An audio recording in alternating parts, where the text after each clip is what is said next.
Tuhan di rumah-Mu yang kudus ini.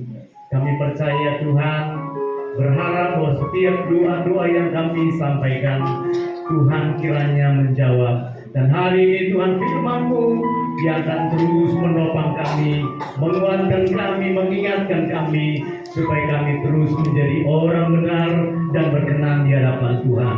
Urapi hamba-Mu yang akan menyampaikan firman-Mu. Di dalam nama Tuhan Yesus Kristus, kami siap dengan firman-Mu. Haleluya, haleluya, amin. Baik, shalom. Selamat pagi untuk kita semuanya, Bapak, Ibu, dan saudaraku yang dikasihi Tuhan. Mari kita lihat langsung Alkitab kita dalam kitab Mazmur pasal yang ke-13. Saudara, saya sedang menyampaikan di kitab Mazmur ini karena memang pembacaan kita sedang ada dalam kitab Mazmur. Kalau saudara ikuti terus dalam pembacaan ini, kita lihat bagaimana Daud, saudara-saudara, menyampaikan keluhannya. Ya, karena memang hanya kepada Tuhanlah dia harus berseru, bukan kepada siapa-siapa.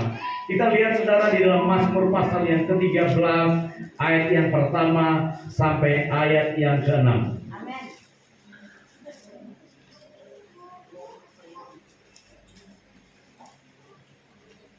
Kita baca secara bergantian, saya pertama dan saudara yang kedua, dan ayat yang ke-6 kita akan sama-sama membaca.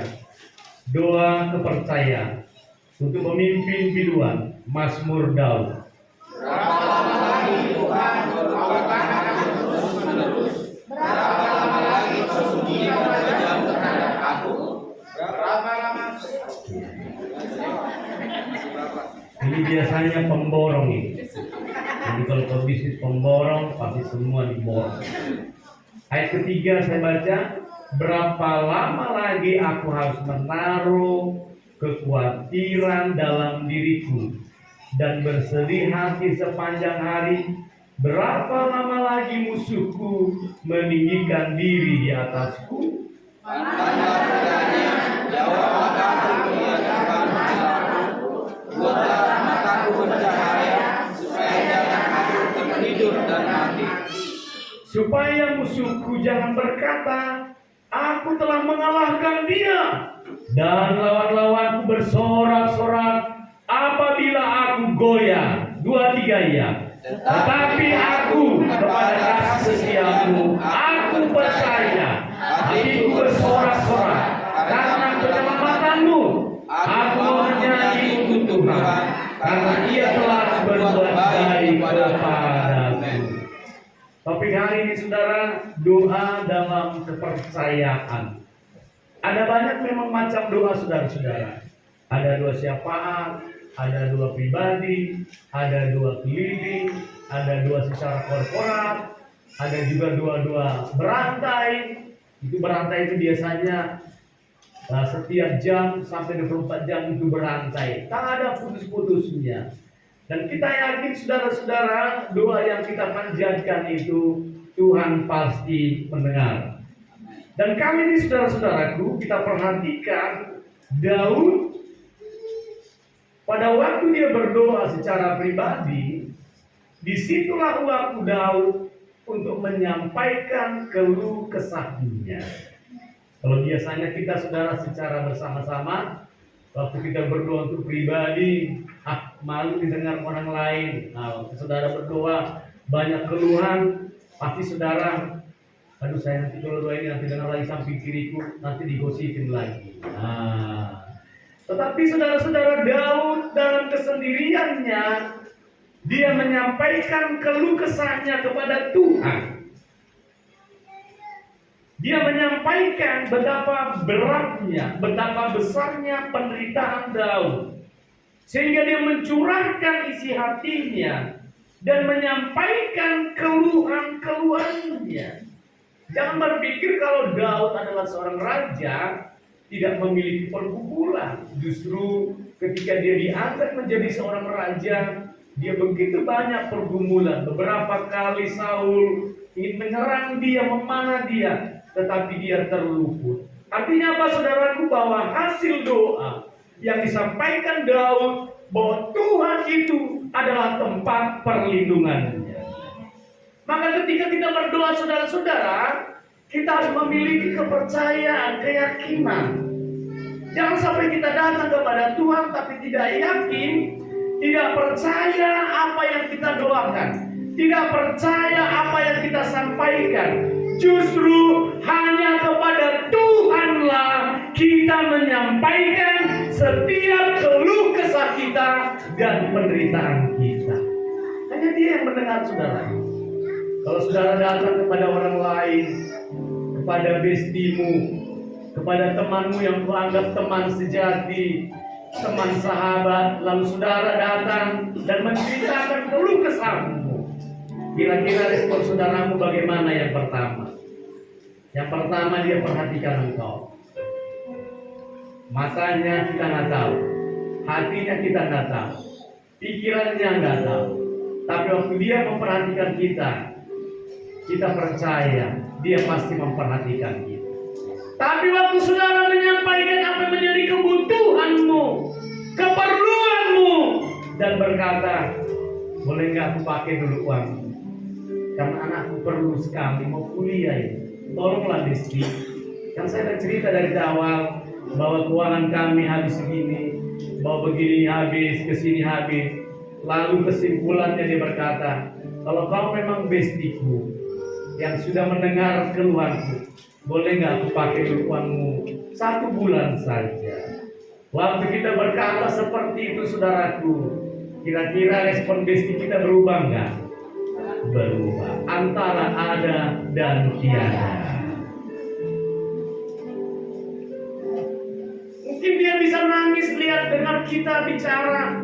Dia menangis dengar kita waktu kita menyampaikan keluhan kita. Tapi bisa dia berubah menjadi marah, menjadi tidak suka dengan kita. Waktu kita menyampaikan, aku bisa pinjam nggak uang? Itulah yang tidak disukai oleh besti. Bilang sama besti sebelah, yang tidak kusuka dari ini kalau kau mau pakai uang.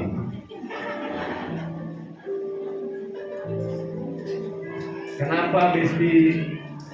Ya karena uang itu cukup untuk aku, jadi bagaimana mau pakai? Begitu. Tetapi saudara-saudara, kau tahu hanya Tuhan yang bisa mendengar dan memperhatikan setiap seruan dan keluh kesah Daud. Saudara jangan menganggap bahwa doa itu adalah perkara kecil. Doa itu adalah perkara besar. Dia melakukan perkara-perkara besar yang ajaib. Tapi contoh saudara, ini lucu tapi mujizat loh saudara. Kemarin kami hari Sabtu kita doa pembatuan di gereja di Atas Rusun jam 8 kita doa. Saudara di sebelah kanan saya ini sudah 3 hari sakit sekali, bengkak atau apalah. Ini yang kecil ya saudara ya. Saya bilang sama Ros, ada nggak obat apa itu obat sakit gigi? Ya, otak apalah itu namanya itu ya. Saya bilang nggak ada bang. Malamnya saudaraku istri saya bicara. Saya bilang tolong jangan bicara di rumah. Ini lagi sakit saudaraku. Di usia 50 saya baru sakit gigi. Tidak apa-apa, rupanya itu menandakan sudah semakin tua. Gigi kan makin propos. Ya, ulat-ulat makin bertumbuh banyak. Lalu saudara, waktu kita mau doa jam 8 hari Sabtu di gereja sana, saya pimpin pujian dan penyembahan. Waktu menyembah, waktu pujian saudaraku, sakit sekali sampai ke kepala. Pernah nggak sakit gigi? Tidak pernah. Bagus. Saya lagi Tuhan, saya bilang, Tuhan, waktu saya pemimpin ini, tolong Tuhan, ini kecil, tapi saya pikir ini sangat luar biasa loh. Waktu menyembah, jadi waktu menyembah saudara, rahang saya semuanya bergerak. Waktu menyembah, ada sesuatu yang seperti muncrat saudara. Mungkin bengkak kali ya teman.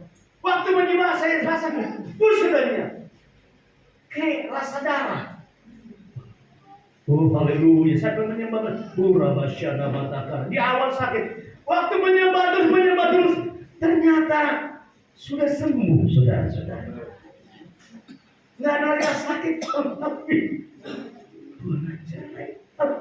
Makanya saudara, kalau sakit gigi menyembah Tuhan supaya bergerak. Tiba-tiba sesuatu ada yang seperti apa tuh? Terus gitu ya, langsung memandat. Sambil menyembah sambil kuras, kok ada rasa garam. Haleluya. Kok termuncul lagi. Haleluya. Waktu saya rasa garam, tapi rasa sakit tidak ada lagi. Saya bilang, ini kesaksian luar biasa. Sampai hari ini sudah sembuh. Saya nggak tahu besok bengkak lagi nggak teman-teman. Pokoknya bengkak besok saya nyembah Tuhan lagi. Memuji itu. Saya bilang Tuhan terima kasih karena 3 hari sakit sekali saudara. Ternyata kalau sakit gigi itu begitu ya, sampai begini. Oh Tuhan, kenapa gigi Tuhan? Oh haleluya. Waktu nyembah tuh memuji Tuhan, meninggikan Tuhan. Saya mau bilang kepada saudara, bukan hal yang besar saja yang Tuhan pergikan, hal kecil pun Tuhan perhatikan. Sebenarnya kan tidak ada urusan Tuhan dengan gigi, tidak ada urusan Tuhan dengan gigi. Tapi waktu kita berseru, Tuhan saya bilang, sakit sekali Tuhan. Sepanjang malam hari Jumat ke Sabtu, jam 8 pagi mau 21 sekali Tuhan. Ternyata Tuhan nyatakan mujizat. Saya bilang begini, itu juga mujizat. Jadi bukan karena sudah datang atau besar saudara lihat perkara besar lalu selesai lalu itu mujizat. Hal kecil pun Tuhan perhatikan. Jika saudaraku, mulut kita mengeluarkan kata-kata seruan, mulut kita berkata-kata lalu meminta jawaban dari Tuhan. Mengapa saya katakan bahwa doa itu dalam kepercayaan? Waktu kita berdoa harus penuh keyakinan, harus penuh kepercayaan bahwa apa yang kau sampaikan, apa yang saudara doakan itu terjadi. Jadi jangan sampai saudara malas berdoa. Sudah menderita, sudah dalam kesukaran, masih juga malas berdoa. Tapi justru baik dalam sukacita, dalam kesusahan, kita harus selalu berdoa. Waktu dalam menyampaikan keluh kesahnya kepada Tuhan, maka hal yang pertama saudaraku, dalam keluhannya, sepertinya Allah menunda-nunda setiap permohonannya. Di ayat yang kedua, berapa lama lagi Tuhan kau lupakan aku terus menerus. Kalau kita baca saudara sebelum pasal ini, Daud terus berseru, tetapi dia yakin. Tetapi ada waktunya juga Daud berkata, berapa lama lagi Tuhan? Berapa lama? Itu bicara satu penantian, di mana Daud membutuhkan jawaban dari semua apa yang disampaikan kepada Tuhan, dari keluh kesahnya, kesukarannya, penderitaannya, pergumulannya. Daud berharap supaya Tuhan menjawab, karena Daud telah menunggu-nunggu jawaban Tuhan. Saya berpikir bahwa kita tidak ada masalah ketika kita bertanya kepada Tuhan.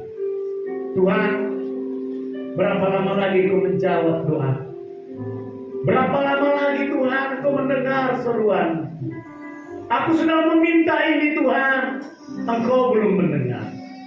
Saudara, antara Tuhan dan kita itu seperti hubungan antara bapa dan anak. Sebagai anak dia mengingatkan bapaknya. Bukan Tuhan tidak mendengar, bukan Tuhan tidak tahu, tapi bagaimana respon dari seorang anak yang terus menerus membangun hubungannya dengan bapaknya. Dalam Injil adalah kisah seorang janda ketika dia mengalami satu persoalan perkara, lalu dia mendatangi hakim yang lalu. Secara terus-menerus dia mendatangi hakim itu.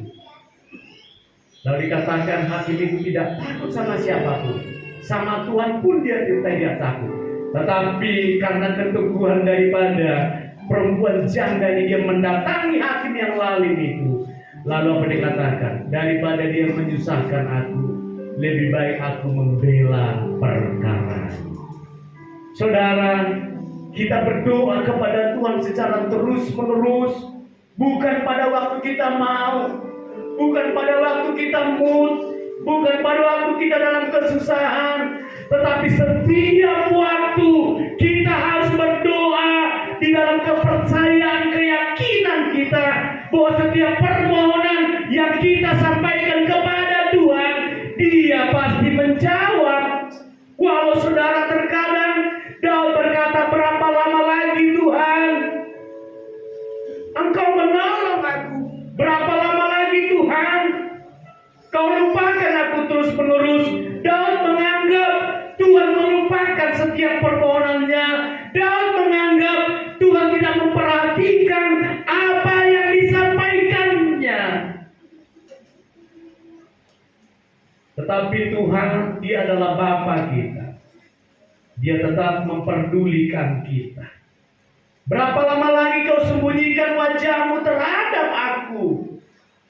Daud adalah seorang raja yang memiliki komitmen untuk membangun hubungannya dengan Tuhan. Tetapi saudaraku, dalam kesendiriannya dia berkata, berapa lama lagi kau sembunyikan wajahmu daripadaku? Seolah-olah tidak ada lagi hadirat, seolah-olah tidak ada lagi kemuliaan. Tetapi saudara-saudaraku yang dikasih Tuhan, justru di dalam kesukaran, di dalam penderitaan, di dalam pergumulan, Tuhan memberi kita kekuatan. Itulah jawaban sebenarnya, saudara. Sebelum kita mendapat jawaban yang nyata. Saudara kuat sampai hari ini karena ada doa, saudara. Saudara mampu sampai hari ini karena saudara setia baca firman, merenungkan firman setiap waktu.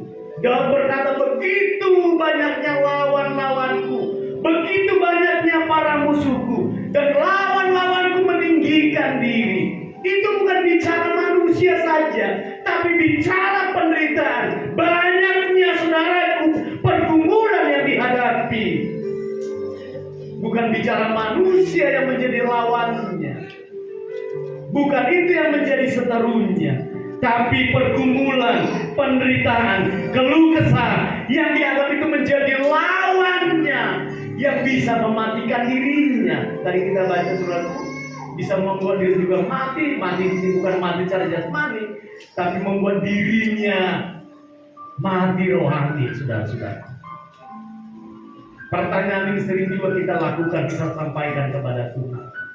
Tuhan, aku sudah berdoa, aku sudah berpuasa, aku sudah ikuti semua kegiatan gereja. Doa pagi aku sudah ikuti, baca firman sudah saya ikuti. Tapi berapa lama lagi terus menerus Engkau melupakan aku? Berapa lama lagi Tuhan Engkau menyembunyikan wajahmu daripadaku? Seolah-olah tidak ada lagi kemuliaan Tuhan dalam kehidupan kita, karena begitu besar pergumulan dan penderitaan yang kita hadapi. Tapi ingatlah saudara, Tuhan yang sudah berjanji akan menolong kita. Tuhan yang sudah berjanji memberi jalan keluar kepada kita. Masih ingat lagu? Langit katanya, Tuhan tak pernah janji, langit selalu biru, tetapi Dia berjanji selalu menerangi. Perhatikan saudara, Tuhan tak janji supaya saudara langit itu biru terus. Ada waktunya hitam, gelap, bahkan ada waktunya juga dia merah.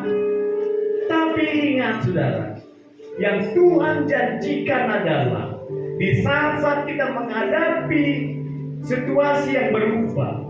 Ingat, di saat-saat kita menghadapi satu perubahan dalam kehidupan kita, apa itu pergumulan, apa itu kesusahan, apakah itu penderitaan, tapi Dia berjanji dalam keadaan apapun itu Tuhan menyertai. Jadi jangan selalu lihat biru nggak langit ya. Biru nggak langit ya. Bukan itu sudah. Selama kita masih ada di dunia ini, kita akan menghadapi kesukaran dan kesusahan. Tapi Tuhan telah berjanji, Dia akan selalu menyertai. Saudara yakin saudara disertai? Karena disertai Tuhanlah saudara, maka datang kepada Tuhan melalui gereja, ibadah di tempat ini. Bersyukur atas penyertaan Tuhan sepanjang minggu ini. Karena Dia membuka jalan-jalan yang tertutup. Dia menolong kita bisa melewati setiap persoalan yang ada walau itu rumit. Tuhan membawa kita kepada rencana-rencananya, bukan rencana kita. Maka kalau saudara baca sebelum pasal ini, Tuhan tidak berkenan kepada orang fasik. Tuhan tidak berkenan kepada orang jahat. Tuhan tidak berkenan kepada penumpah dana. Tuhan tidak berkenan kepada pembual dan sombong. Maka dikatakan oleh firman Tuhan, mereka akan jatuh dalam keinginan mereka. Mereka akan jatuh dalam rancangan mereka. Bahkan dikatakan mereka akan terbuang. Tapi orang benar yang mencari Tuhan setiap waktu, maka setiap rancangan Tuhan yang terjadi atas mereka. Pertanyaan-pertanyaan ini yang disampaikan oleh Daud kepada Tuhan. Apakah Tuhan bosan terhadap Daud? Tuhan tidak pernah bosan. Sebagai anak, Tuhan mengerti waktu anaknya meminta, waktu anaknya memohon kepada bapaknya. Daud berkata, berapa lama lagi aku menaruh kekhawatiranku? Berapa lama lagi musuh meninggikan diri? Seolah-olah saudaraku, jawaban yang belum Tuhan nyatakan dalam hidupnya, seolah-olah pergumulan itu lebih besar lagi, kesukaran itu seolah-olah lebih besar daripada jawaban dari Tuhan. Tetapi ingat saudara-saudara, Tuhan yang sama, Tuhan yang kita sembah, Tuhan pasti menolong Daud dan menolong kita semua. Pernahkah saudara bertanya sama Tuhan? Sering. Sering? Sering. Bapak-bapak, ibu berharap, Tuhan, aku rindu anakku masuk negeri. Sudah diimanin dan yakin dalam nama Yesus, aku percaya Tuhan. Tapi Tuhan berkata lain. Apakah pemerintah punya kuasa, punya mengatur segalanya? Itu perubahan yang semaksud saudaraku. Jadi kita harus siap menghadapi perubahan. Dulu nggak begini, kenapa sekarang jadi begini? Itu yang dimaksudkan perubahan, di mana kita anak-anak Tuhan harus siap mengalami, mengikuti perubahan yang ada. Waktu anak kita tidak masuk negeri, lalu anak kita masuk swasta, apa yang kita pikirkan yang pertama? Nah, itu masih khawatir seperti Daud. Biaya. Apa yang pertama kita pikirkan? Biaya. Apa rupanya? Memang biaya. Tapi kan saudara lupa, mau di mana pun anakmu sekolah, Tuhan yang sama akan mendorong dan membela saudara. Dan berkata Tuhan, udahlah, kalau memang karena ini anakku tidak masuk negeri. Kesal sih, kesal sebagai manusia kesal. Kecewa, ya kecewa. Tapi kesal kita beda, kesal kita tidak berlebihan. Kecewa kita hanya di situ saja. Udah selesai. Gak mungkin saudara orang namanya kecewa yang berlebihan itu, dia datang sekolahkan anak. Udah kau nak berhenti aja lah. Nah benar lagi di pemerintah, kau stoplah. Tapi kita kesalnya hanya sesaat. Kita ingat Tuhan langsung. Oh Tuhan, dari dulu sampai sekarang aku selalu lihat kuasa-Mu nyata. Anak-anakku bisa sekolah. Kalau Tuhan izinkan anakku sekolah di swasta, aku percaya segalanya Tuhan akan sediakan. Justru saudara harus bersyukur anakmu sekolah di swasta. Kenapa bersyukur? Dia akan semakin giat belajar. Orang tuanya pun semakin giat cari uang, cari biaya.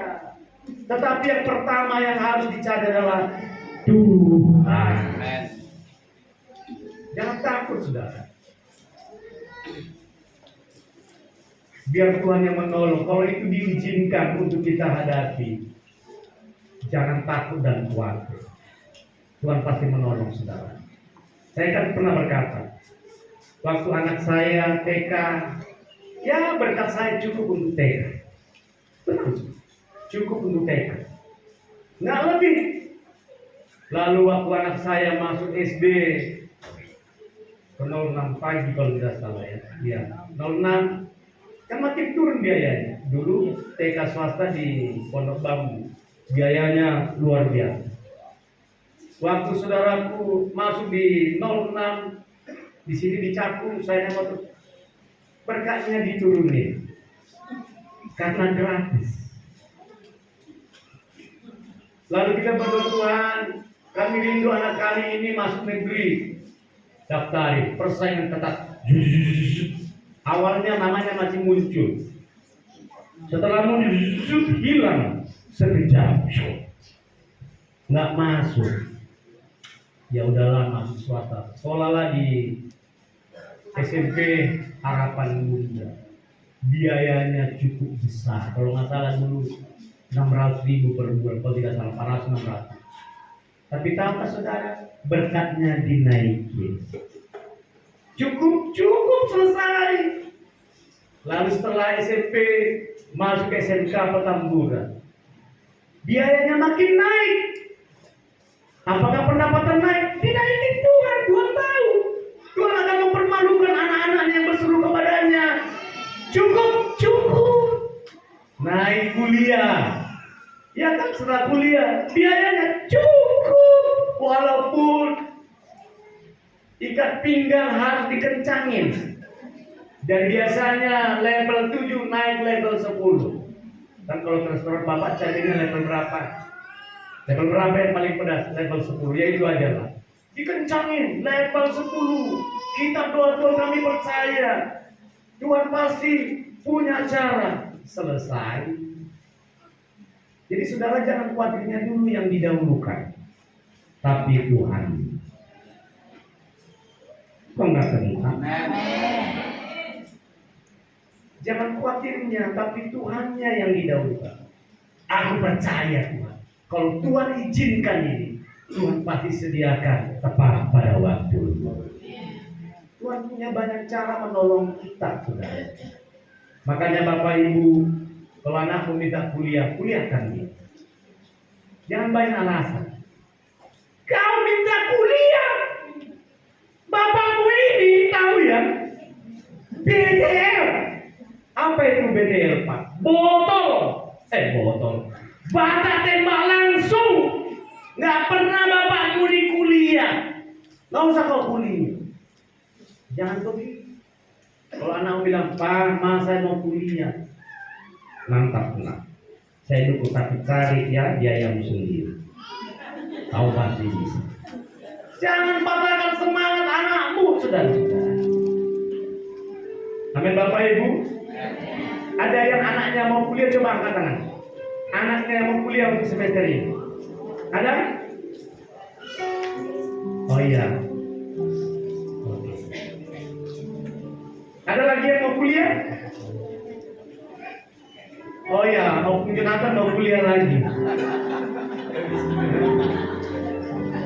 Saudara-saudara, kita harus percaya dan mendahulukan Tuhan. Cara dahulu kerajaan dan kebenarannya. Waktu kita cari Tuhan, Tuhan pasti rela. Kalau anak minta kuliah, katakan, saya berdoa. Kau kuliah, kau selesai. Jadi jangan sampai saudara mematahkan semangat mereka.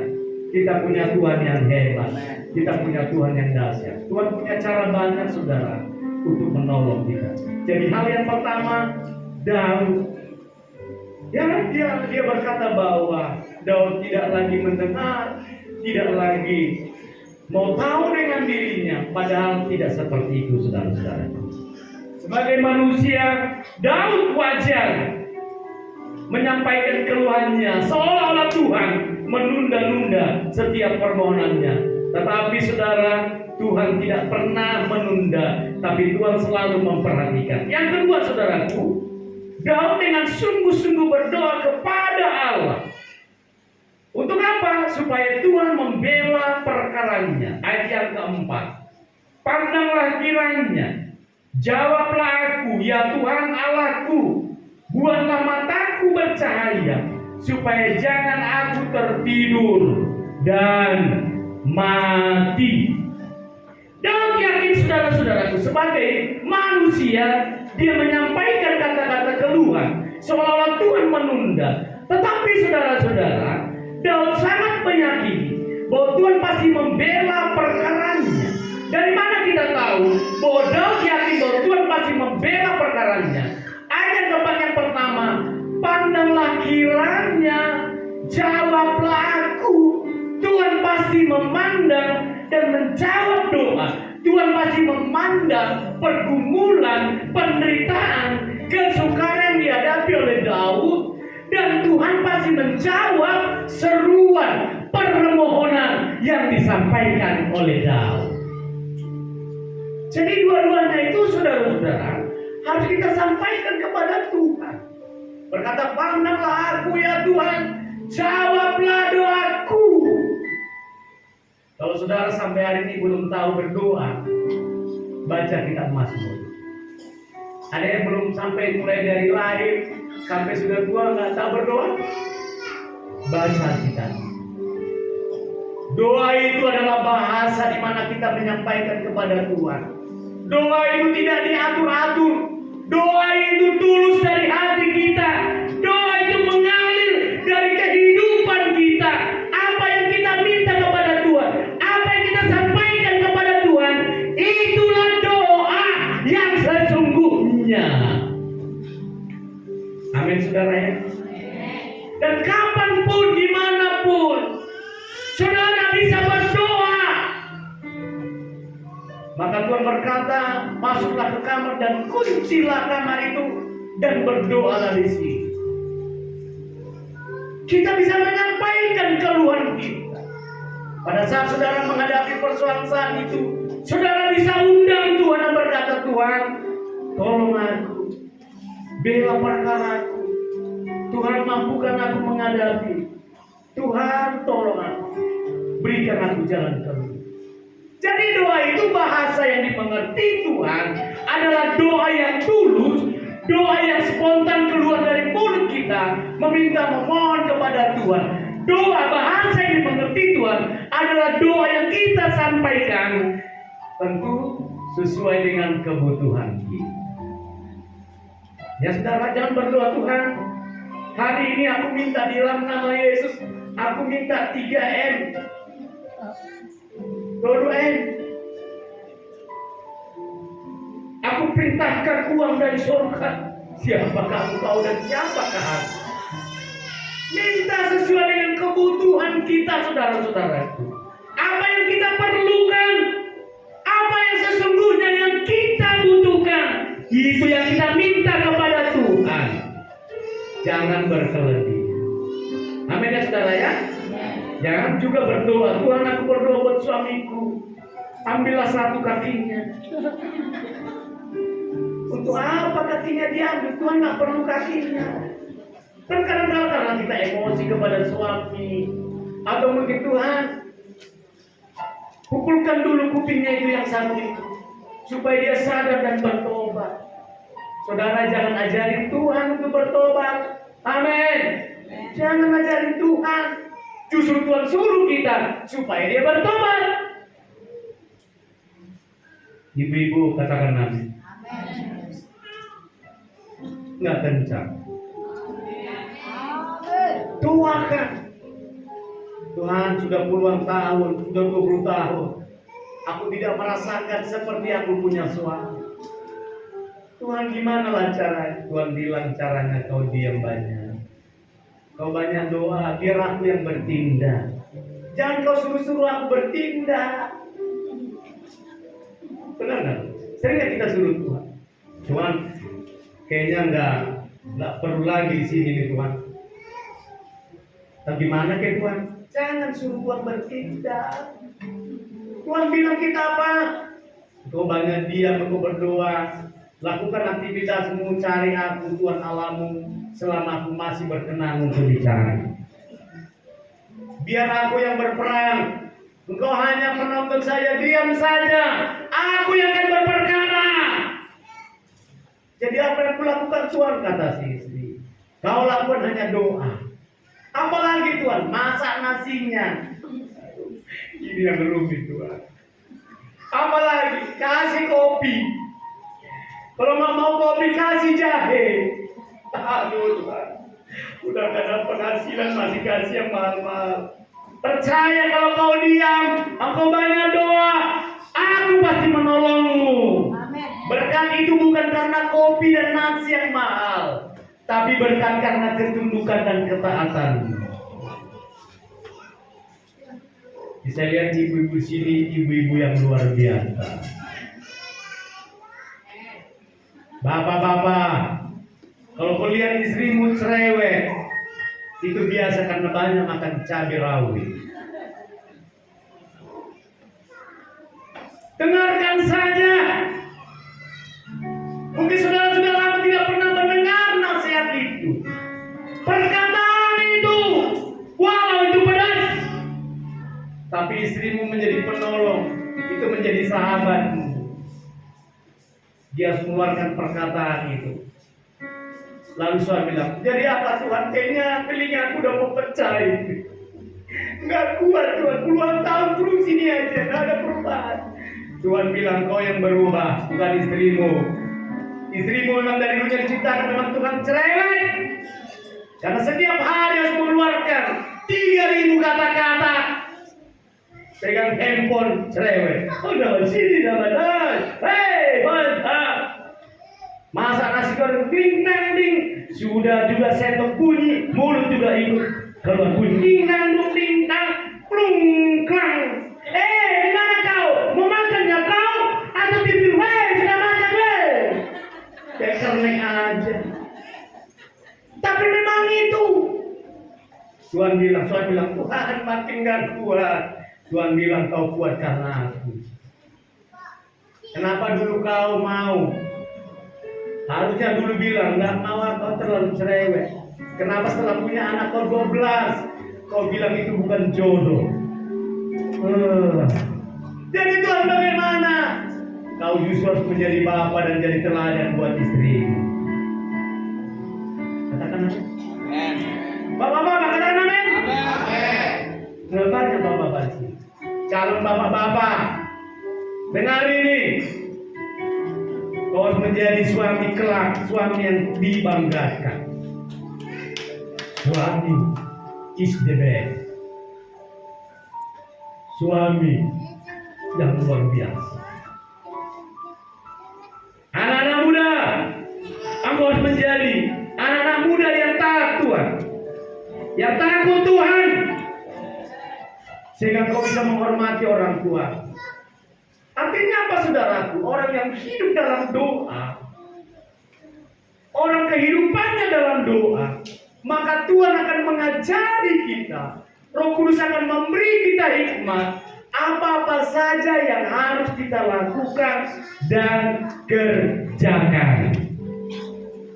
Jadi jangan sampai saudara tidak berdasarkan Tuhan. Mata Daud bercahaya. Ini dikatakan tadi. Tuhan menjawab doa Daud. Dia yakin bahwa doanya dijawab. Tadinya Daud saudaraku dikatakan mata Daud bercahaya. Dia bangkit dari tidur. Bangkit dari maut, dari kematian.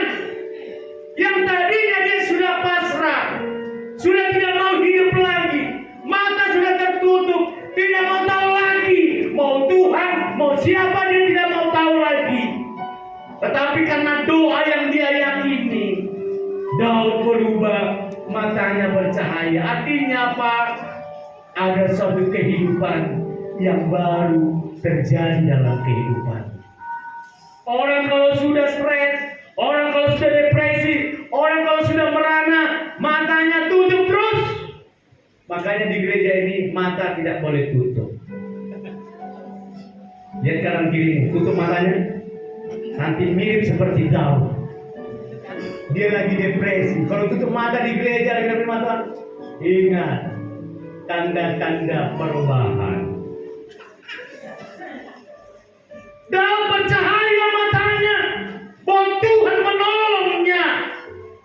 Tuhan membuka matanya supaya Daud melihat bahwa sesungguhnya pertolongan Tuhan tepat pada waktunya.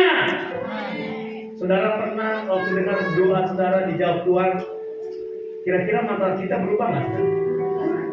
Oh Tuhan, terima kasih Tuhan, Kau jawab doaku Tuhan.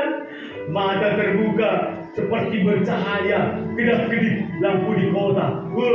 Tuhan, terima kasih Tuhan. Tapi coba kalau orang merana, orang depresi, orang nggak mau tahu lagi karena doa tidak jawab, dia tidur.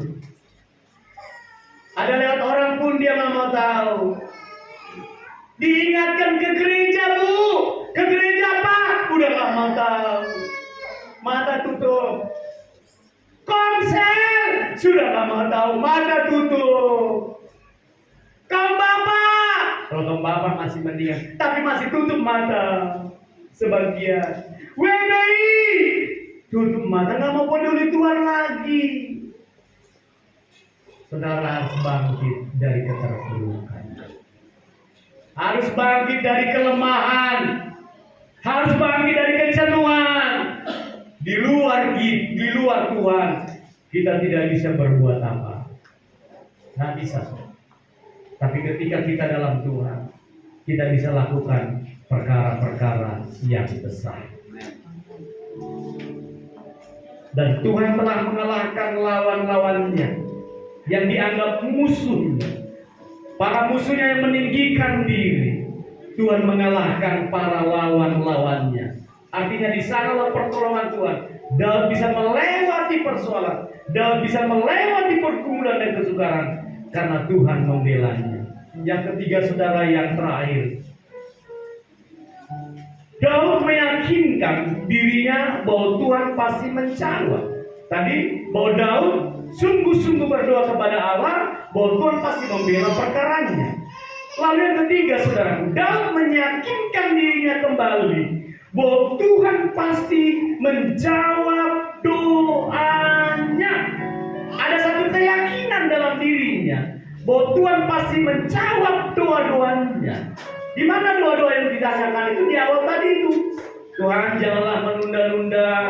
Tuhan berapa lama lagi Engkau melupakan? Tuhan berapa lama lagi Engkau menyembunyikan wajah-Mu? Tuhan berapa lama lagi Engkau menaruh kekhawatiran dalam diriku? Tuhan berapa lama lagi musuhku meninggikan diri atasku? Itulah doa yang dijawab Tuhan. Pertanyaan-pertanyaan Daud yang disampaikan kepada Tuhan, maka Daud meyakini Tuhan pasti menjawab. Ayat yang ke-6 kita baca bersama-sama, 2-3 ya. Tetapi aku kepada kasih setiamu aku percaya, hatiku bersorak-sorak karena penyelamatanmu. Aku mau menyanyi untuk Tuhan karena Ia telah berbuat baik kepadaku. Kalau saudara yakin dan percaya bahwa doa-doamu yang kau sampaikan sudah dijawab Tuhan, maka ada respon dari kita. Ada sorak-sorai, ada pujian, mulut kita penuh dengan pujian. Mulutku penuh dengan pujian kepadamu ya Yesus Tuhan. Sepanjang hari ku beri penghormatan kepadamu ya Allahku. Kalau bisa mulut kita lebar-lebar kita buka. Mulutku penuh dengan pujian. Ada anak muda nyanyi. Ada anak muda nyanyi.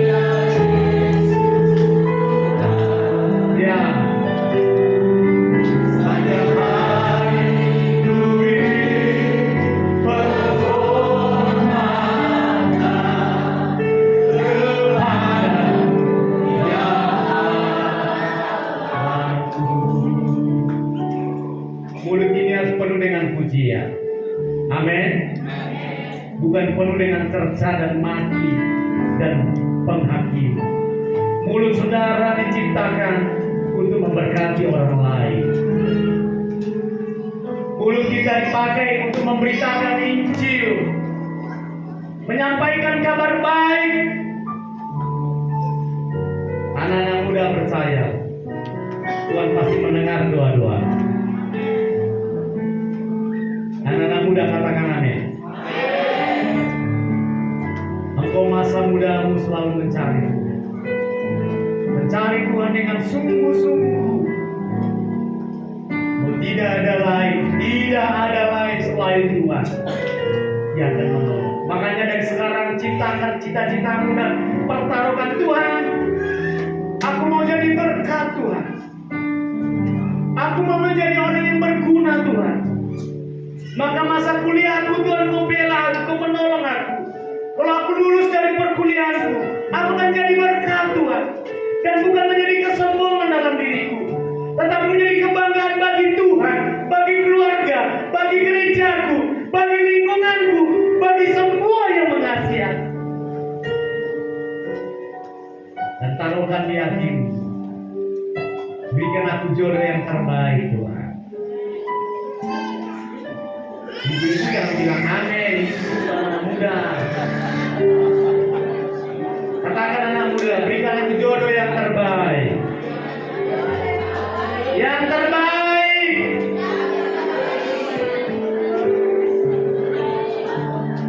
Yang cinta Tuhan.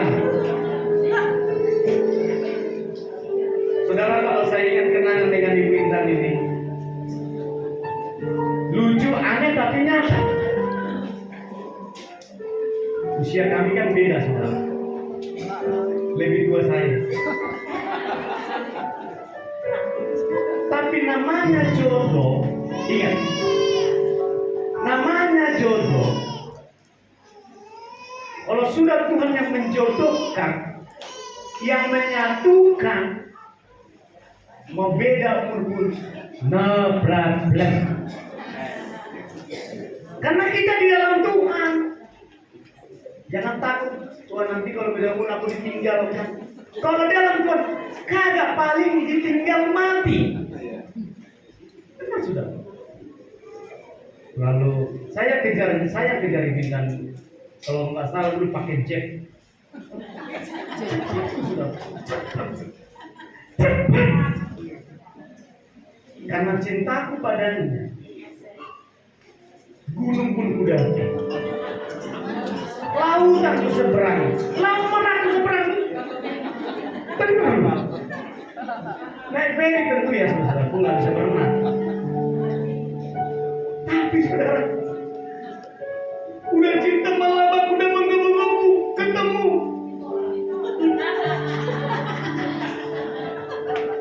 Dia bilang kok lain, ya lain lah, namanya kerja di ladang. Kulit makin menghitam, rambut makin lurus, dan dia makin memanah ke atas. Dia bilang, Kak, kecil banget ini Kak. Memang bintang dulu ya luar biasa. Saya seperti Daud, dia Goliat. Bayangkan antara Goliat dan Daud.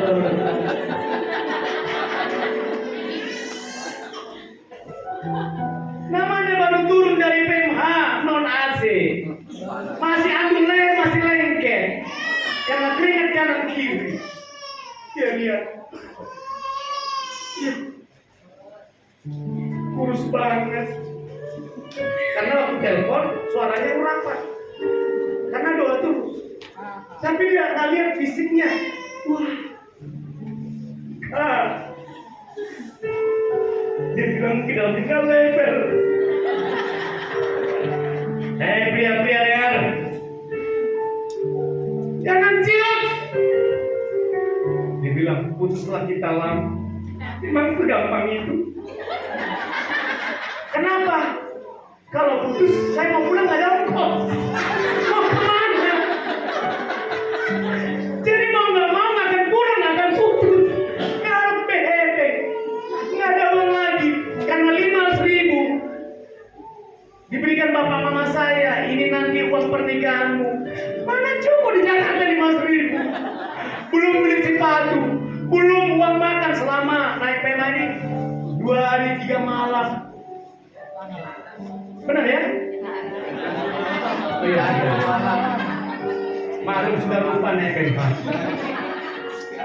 Saudara, pengalaman karena wanita yang luar biasa ini. Kan itu kita makan, saudara, makan minum, benar kan? Saya lihat ada botol berisi air. Namanya baru pertama kali ke Jakarta. Kukira itu minuman, ku minum itu. Ternyata itu untuk cuci tangan.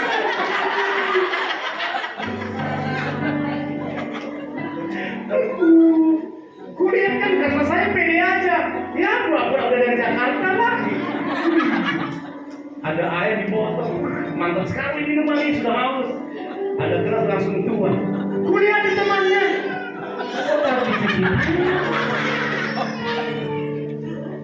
Ku minum itu air mentah. Gara-gara kau ibu gembala.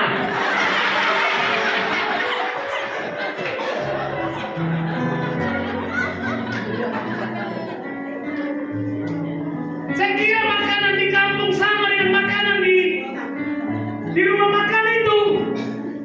Ku makanin aja, rendang ku makan. Karena di sana kan mau makan apa? Rendang, ayam. Ku makan. Sudah berat. Ya. Maaf. Dia bilang, bapak mama saya pesan ini 5.000 untuk pernikahan ya.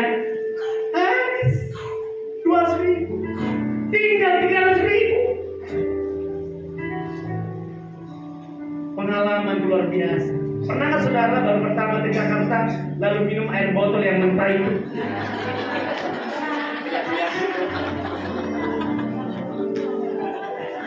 Saya mah. Tapi puji Tuhan waktu minum itu nggak ada sesuatu yang terjadi. Diceritakan lain itu ketawa mereka.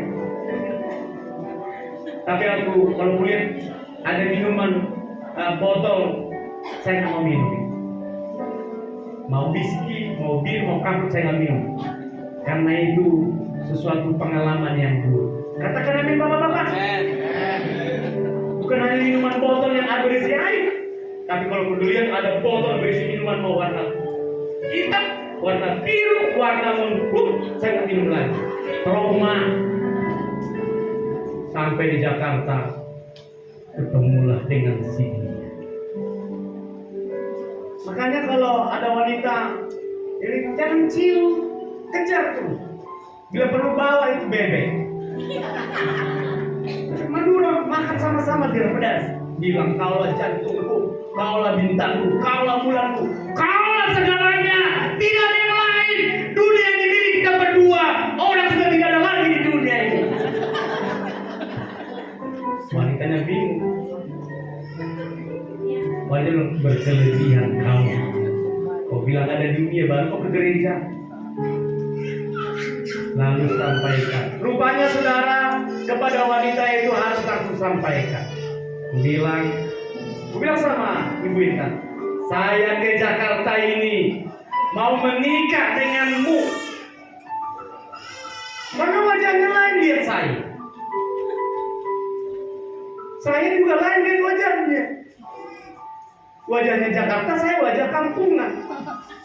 Tahu kan saudara kalau baru pulang dari sawah, ini wajah saya tasik-tasik. Tahu tasik-tasik? Ada kalau di Garut dia, ya, masak-masak kok. Saya kira wajah saya paling terhebat dulu di Jakarta. Ternyata langsung keluar itu tasik dia semua masak-masak. Itu kalian dilihat.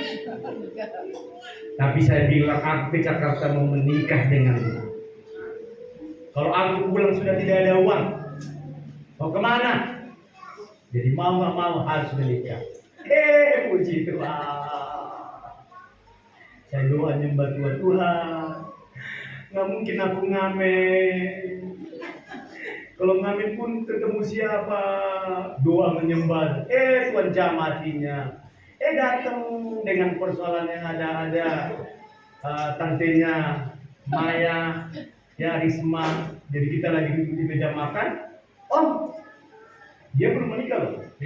Om, ayo kita temani aku ngajak sekolah minggu. Rupanya bilang dia dengan langsung Tidak boleh. Tidak boleh. Langsung. Dari saat itu saya mulai sombong. Saya mau pergi dulu ya. Tidak boleh. Ternyata kalau anak desa, anak kampung jika diurapi Tuhan, Tuhan punya cara. Ayo, kalau risma kan orangnya, ayo kita pergi yuk. Karena nggak ada keputusan. Kalau contohnya tidak ada keputusan, dia pergi menikah juga mau dengan dia, nggak ada pilihan. Nggak ada pilihan. Kalau nggak ini, kalau ini itu, ini. Waktu risma, ayo, nggak boleh. Rupanya dekat dari kamarnya, karena kamar dekat situ. Dia belum, nggak boleh.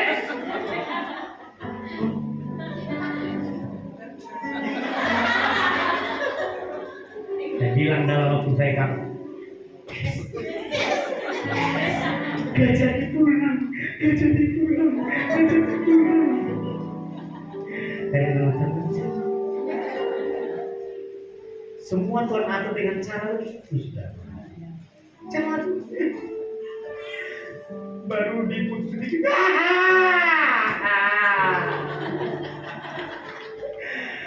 Aku mau jadi preman, mau bunuh diri. Cengeng. Coba kalau Joshua diputusin,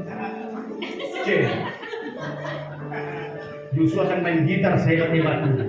Dari ting tong.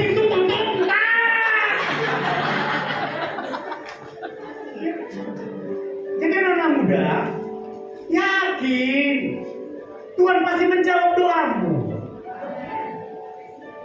Yang sekolah, Tuhan pasti menjawab doamu asal engkau melibatkan Tuhan. Dan akhirnya saudara, kita menikah dari 300.000 kan sisa 300.000. Habisnya karena itu masa baru moneter saudaraku, 13 Juni 98. Jadi Mei itu terjadi kerusuhan, kebakaran di mana-mana habis. Artinya Mei mau menikah, tapi karena terjadi kami menikah tanggal 13 Juni 98. Sesuatu yang tidak mungkin. Tapi tahu nggak saudara? Ada orang yang menyediakan BMW, mobil pengantin BMW. Ada yang menyediakan makanan nasi goreng untuk berapa ratus orang. Ada yang menyediakan apa itu?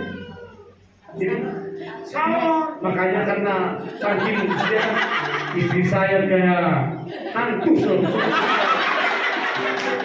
Makanya waktu kita menikah saya bilang enggak ini. Jangan-jangan berubah orang. Semua ditutup. Ya namanya dari kampung. Mana ada yang seperti itu kan? Oleh kampung menikah pakai bedak pipa. Selesai. Ini kulihat saya bilang tebel banget. Dulu belum bilang banget. Tebel nih. Kita belum bisa bilang banget saudara masih banget. Tapi nggak apa-apa lah.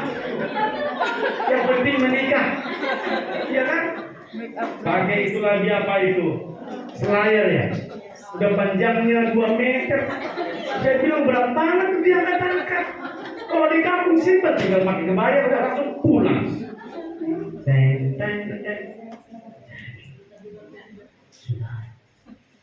Sepatu saya menjadi kebanggaan terkuat karena nggak laku di Jakarta. Jika bapak saya dilaku nggak laku pak, udah kubuang itu. Dibeli istri saya, dibeli sepatu saya yang agak mancung ke atas ini. Saya juga jalannya bendera betul. Yang tadinya begini sekarang berubah.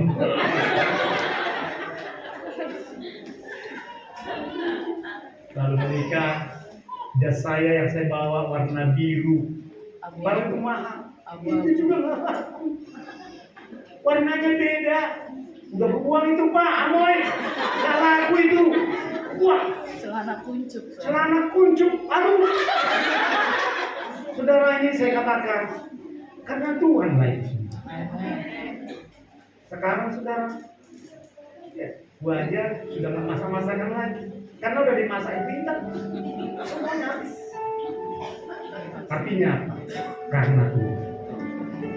Ya, kalau saudara lahir di Jakarta bersyukur, nikmati bersama dengan Tuhan. Dan saya percaya ketika Tuhan menjawab doanya, Daud memuji Tuhan, menyanyi, meninggikan Tuhan. Kalau bukan Tuhan yang bisa mengubah hidupnya, dia tidak ada apa-apa. Makanya kalau dalam doa ingat betapa Tuhan kasihnya kepada saudara, menolong kita, memampukan kita, membela kita di saat dalam kesusahan. Lalu waktu menikah, Tuhan karuniakan anak satu laki-laki. Ini pun dikatakan bahwa ibu kita ini akan susah melahirkan, tidak akan punya anak. Tapi kita doa dalam nama Yesus, tidak ada yang mustahil bagi Tuhan. Ya lahir laki-laki lah. Itu pun kita masih tak dalam penderitaan. Tapi Tuhan bawa terus, Tuhan bawa terus. Jadi kalau kita setia dengan rencana Tuhan, Tuhan pasti angkat. Tuhan pasti angkat, dan Tuhan yang angkat bukan kita, saudara. Tuhan yang angkat, kalau Tuhan yang angkat, kita akan menetap di sana. Sekalipun banyak tantangan, banyak hal yang kita hadapi. Tapi kalau Tuhan yang mengangkat, pelan-pelan dia angkat terus dari tangga satu sampai tangga berikutnya, dan saudara akan kokoh di atas. Itulah pertolongan. Kalau saudara berdoa, yakinlah bahwa doamu dijawab. Tuhan memberkati kita. Shalom.